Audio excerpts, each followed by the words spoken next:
Gautama Buda, o fundador do budismo, viveu no norte da Índia no 6º século a.C.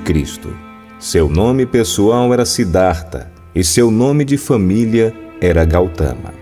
Ele foi chamado de Buda após ter atingido a iluminação e realizado a verdade última. Buda significa desperto ou iluminado.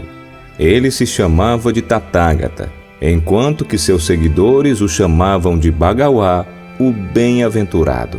Outros se referiam a ele como Gautama ou Sakyamuni. Ele nasceu como um príncipe que parecia ter tudo.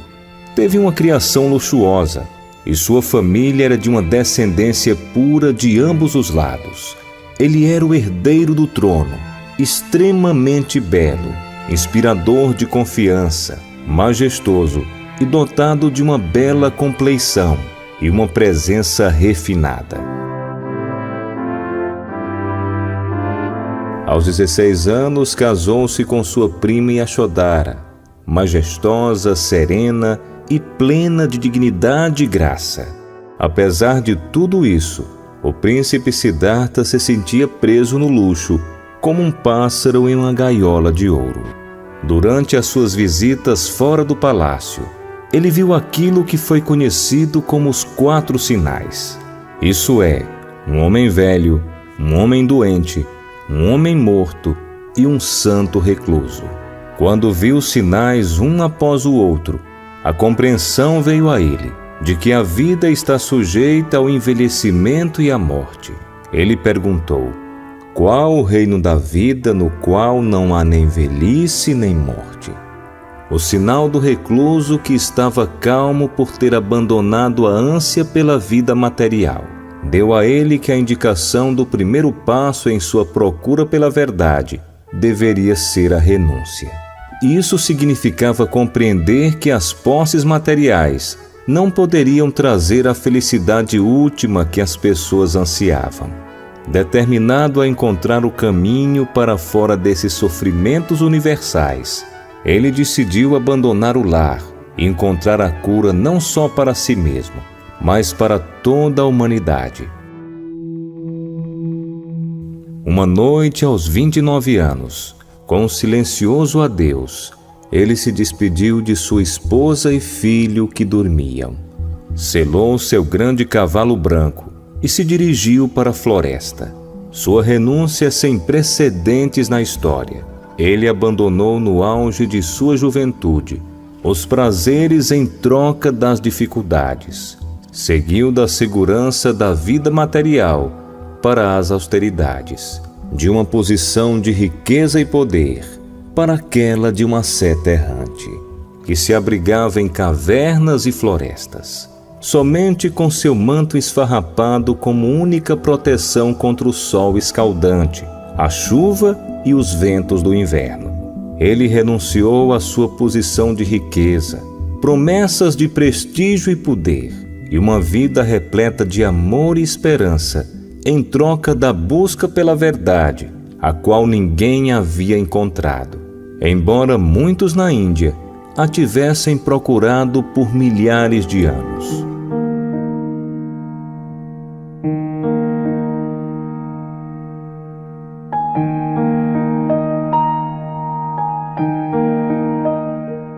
Por 6 longos anos, Siddhartha se dedicou a encontrar a verdade. Qual a verdade ele buscava?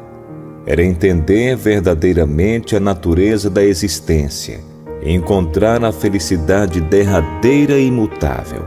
Estudou sob os mais proeminentes mestres da época e aprendeu tudo que tais professores religiosos podiam lhe ensinar. Quando descobriu que não podiam ensinar aquilo que estava buscando, ele decidiu encontrar a verdade por seus próprios esforços. Um bando de ascetas se juntou a ele e juntos praticavam severas austeridades, na crença que se o corpo fosse torturado, então a alma seria liberta do sofrimento. Siddhartha era um homem de energia e força de vontade, e superou os outros ascetas em cada austeridade que praticava. Quando jejuava, ele comia tão pouco que, quando olhava a pele de seu estômago, Ele conseguia tocar sua coluna vertebral. Ele se pressionou a realizar feitos supra-humanos de autotortura, de maneira que certamente teria morrido. Mas compreendeu a futilidade da automortificação e, ao invés disso, decidiu praticar a moderação.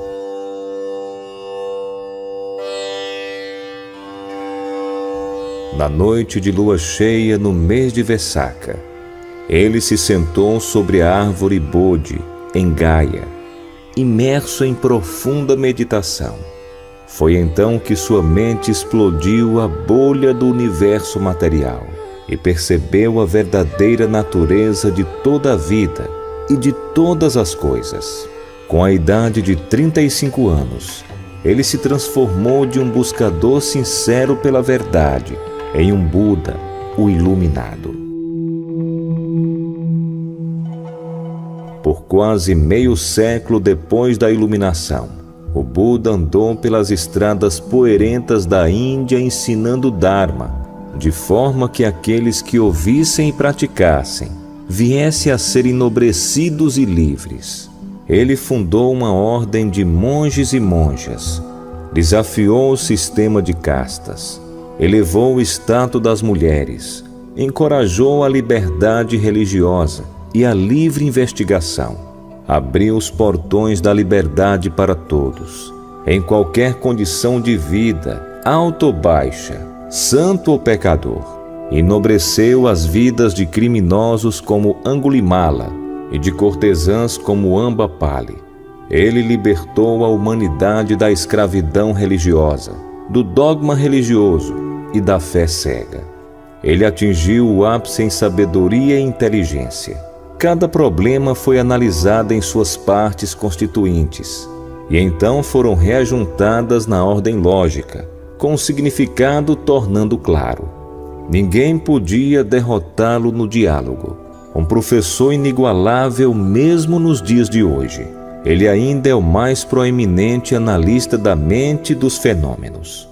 Pela primeira vez na história, ele deu aos seres humanos o poder para pensar por si mesmos.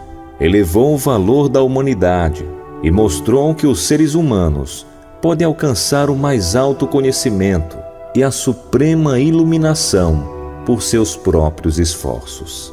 Apesar da sua incomparável sabedoria e linhagem real, ele nunca se afastou dos simples aldeões. Distinções superficiais de classe e casta significavam pouco para ele. Ninguém era tão pequeno ou baixo que ele não pudesse ajudar. Frequentemente, quando uma pessoa sem casta, pobre e rejeitada, vinha até ele, seu respeito próprio era restaurado e sua vida era transformada de ignóbil para de um nobre ser.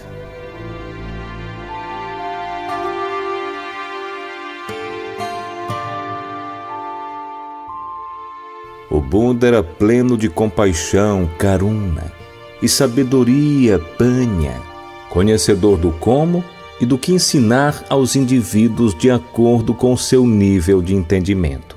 Ele era conhecido por ter andado longas distâncias para ajudar uma única pessoa, a fim de mostrar a ele ou a ela o caminho correto.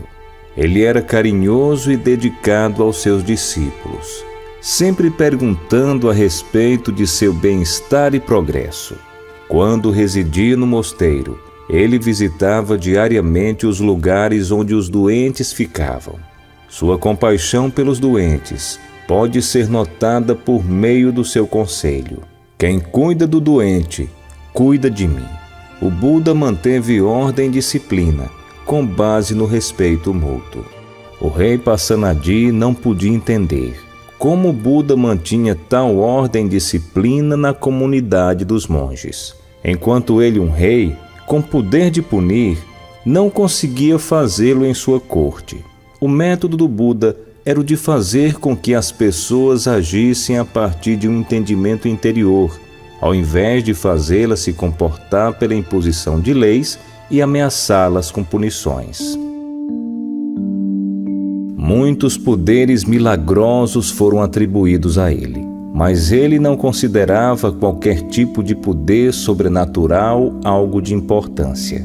Para ele, o maior milagre era explicar a verdade e tornar uma pessoa cruel em alguém bondoso por meio da compreensão. Um professor com profunda compaixão. Ele sentia o sofrimento humano e estava determinado a libertar as pessoas de seus grilhões por meio de um sistema racional de pensamento e um modo de vida. Buda não afirmava ter criado condições mundanas, os fenômenos universais ou a lei universal que chamamos de Dharma. Embora descrito como Lokavidu, o conhecedor dos mundos, ele não era considerado o exclusivo guardião da lei universal. Ele livremente reconhecia que o Dharma, juntamente com o funcionamento do cosmos, é atemporal, não tem criador e é independente no seu sentido absoluto. Cada coisa condicionada que existe no cosmos é sujeita à operação do Dharma. O que o Buda fez, como todos os outros Budas antes dele, foi redescobrir a verdade infalível e torná-la conhecida pela humanidade. Descobrir a verdade, ele também descobriu os meios pelos quais alguém poderia de forma derradeira se libertar da sujeição ao ciclo infindável do condicionamento com os malefícios que o seguem. No Três Maiores Homens da História, H.G. Wells declara: no Buda se vê claramente um homem simples, devoto, solitário, lutando pela luz. Uma personalidade humana vivida, não um mito. Ele também deixou uma mensagem universal à humanidade. Muitas de nossas melhores ideias atualmente se encontram em estreita harmonia com sua mensagem. Toda miséria e descontentamento da vida são devidos, ele ensinou, ao egoísmo.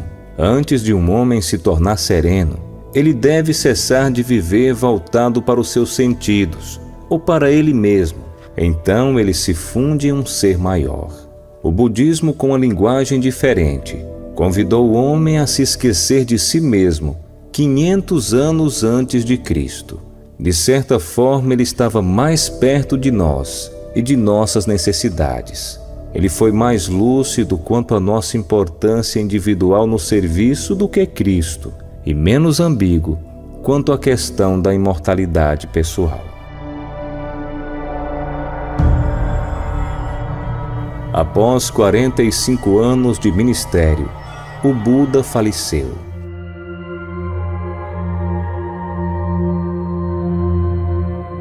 Atingiu Parinibbana, com idade de 80 anos, no local chamado Kusinara, deixando para trás numerosos seguidores, monges e monjas, e um vasto tesouro de ensinamentos do Dharma.